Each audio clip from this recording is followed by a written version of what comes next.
Dear friends, in this video we study the regulation of urea cycle.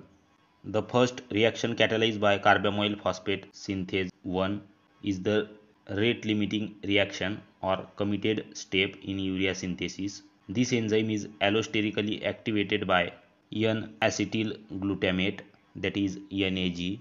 It is synthesized from glutamate and acetyl CoA by synthase and degraded by a hydrolase. The rate of urea synthesis in liver is correlated with the concentration of N-acetyl glutamate.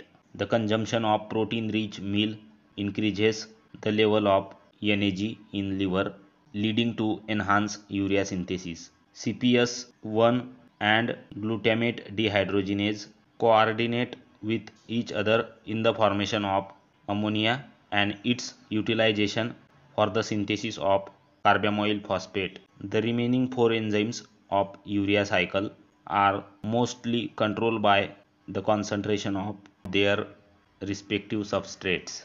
If you like the video, share with your friends and please do subscribe our YouTube channel. Hit the bell icon to get update of latest notification from our channel. Thank you very much.